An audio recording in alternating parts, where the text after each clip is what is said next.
Planet Mission Part 1 by David Claiborne, as read by the author. New chapters every Monday. The full novel is available on Amazon.com and other online retailers. Links in the description.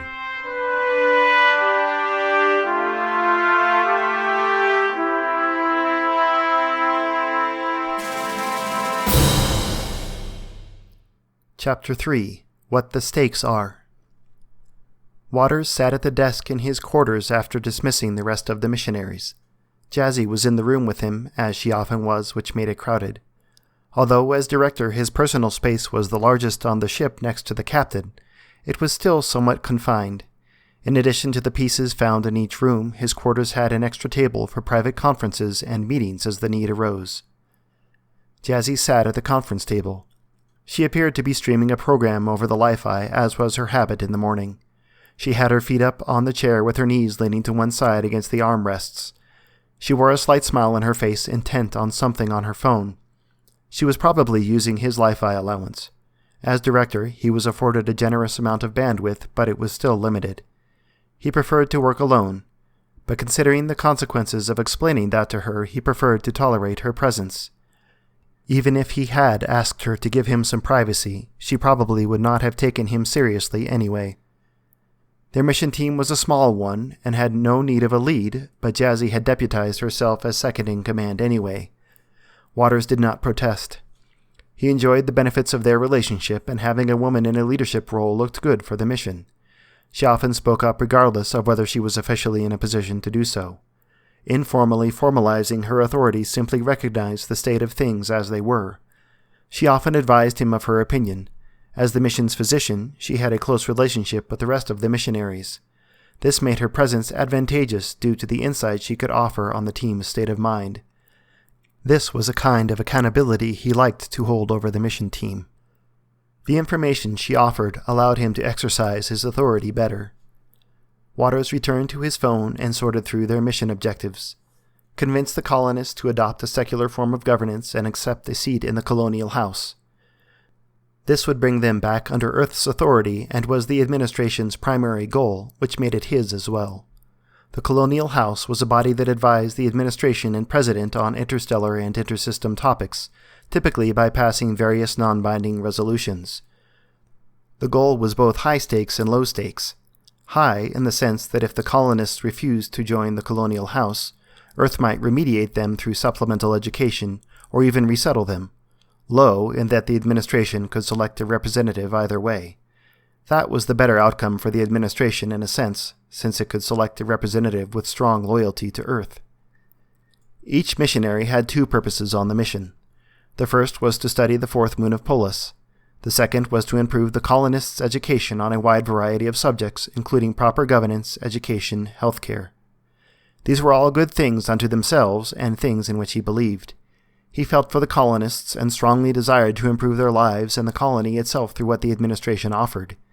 He knew the rest of the missionaries felt the same way. His role was to liaise with the leaders of the colony on governance. Jazzy's role, as the mission physician, was healthcare. They had two biologists on their team. One was a botanist, an exobotanist specifically, whose objective was to study the flora of the moon, especially the polis fruit, a plant with purported medicinal properties. However, Jazzy did not give much weight to reports that a plant could be such a universal source of healing. Tall tales told by worker physicians, not dissimilar from fish stories men have told for millennia. It is a nostrum, nothing more, she had said. Her feeling was that, at least, the healing properties couldn't be ascertained without industrial processing to extract the organic compounds responsible, followed by laboratory study, clinical trials, and the development of a manufacturing process and formalized distribution system. To her, it was at best folk medicine and at worst a primitive ritual. She was the expert, which meant it was primitive folk medicine to Waters too. The second was an exobiologist who would catalog and study the moon's life. She had become something of a minor celebrity on Earth, a status that had lasted for a few news cycles, long enough for her to become a recognizable face even after interest faded. That interest was likely to revive upon the completion of their mission, which would work to their benefit. Even so, as a latecomer, she had not had the opportunity to bond with the team during training. Her relationship with the other missionaries suffered for that and other reasons. Mufasa had mandated her presence on the team. Waters only accepted her after Mufasa Director, now President-elect, Stannis' had explained the situation, and still Waters had only reluctantly agreed. Her presence was part of a corrective action against persons of note on Earth, themselves also minor celebrities.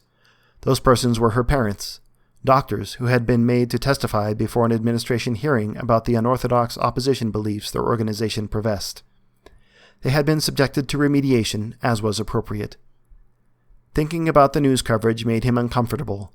He was surprised the administration had not suppressed its content more. Her parents had been inappropriately expressive about their faith during the hearing. The word alone made him and others uncomfortable. It was somewhat unsettling that her parents and their organization would be so open about what should have been a private matter, nothing more, especially in a public setting. Waters shook off the thoughts and moved on. Their team also had a media specialist for the purpose of documenting the mission, but also to produce newsreels suitable for viewing on Earth to help maintain support for the administration and Mufasa's projects. That person was Bo Lee. Waters had fought hardest to keep him with the mission. Mufasa's stance was that anyone could point a phone and record footage, and media specialists and their equipment were too expensive for space. Waters countered that while that was true, it took training and skill to capture footage in a competent and aesthetically pleasing way, including editing the footage to tell the true story of their mission and tell it well. Stannis' countered that they could simply transmit the footage to Earth and have someone do the same thing, but finally conceded when Waters pointed out that Li-Fi was often spotty or even unavailable in the colonies in deep space. That meant regular transmissions would not be possible, especially considering that large volumes of footage required a lot of bandwidth.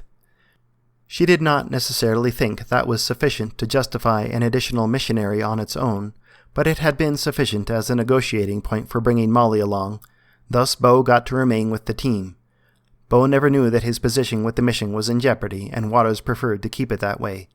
Waters knew the value of specialists and was glad to have him. Waters, for his part, was an attorney by training, a J.D. He only practiced law for a brief time before accepting a civil servant position with Mufasa. He really enjoyed this work and particularly their mission, advocating for a better, more equitable society through government solutions. Not only that, but a directorship was also a well-known stepping stone to status with the administration, to Mufasa Director, or even the presidency eventually. He glanced at Jazzy and saw she had finished her program and appeared to be doing actual work. In addition to educating the colonists on the benefits of modern medicine, part of her charge was to demonstrate the benefits of free and public health care. If the colonists accepted a role in the colonial house, access to administration-sponsored health care would be theirs. He simply could not understand that they lacked something as fundamental a human right as health care. Health care! That had been one of the many topics on which the missionary team had been trained to help them understand and therefore work better with the colonists. That the colonists still paid for many services that had long ago been deemed public goods was difficult to understand. As far as he knew, the colonists also had nothing resembling Earth's college and university system, which perhaps was part of the problem. Waters returned to the table of contents and surveyed the other topics briefly. "Have you seen the story that came through this morning?" Jazzy asked, interrupting his train of thought. "Which one?" "This mission director, the one from the mission to Vega." "No, what happened?" "Their mission was apparently unsuccessful." "That's not so much of a story in itself," Waters said. "Colonists can be pretty intractable. The administration will simply appoint a representative for them and provide remediation for anyone who needs it." "That's a given, but that's not what I mean," Jazzy said as she flicked the story over to Waters' phone. "Listen to this. Director Jenner of the Vega mission, pictured here, was stripped of her position and licensures by the administration and faces the possibility of transfer to opposition member status. Mufasa, the government agency that oversees all extraterrestrial activity, including spaceflight and missions, reports that the mission failed to meet one of its objectives." "That's new," Waters said. "It's not unusual for a mission to not meet multiple objectives, so not meeting one shouldn't be surprising. Mufasa's mission objectives are usually unreasonable. Everyone knows that. It's part of the point. That's one way to justify assuming colonial oversight. Do they say which objective caused all this?" "It doesn't say," Jazzy said. "We're going to meet all our objectives, right? Including the optional ones?" "Of course we are. That's why we've been training our missionaries daily." "We'd better. This is important for us, Jazzy said. Success here could mean a position for me with the Department of Health, maybe even a mission of my own, for you. I know very well what it could mean for me. Believe me, I understand what the stakes are. This is new, though. We have to succeed, Jazzy said. We will succeed, Waters said emphatically.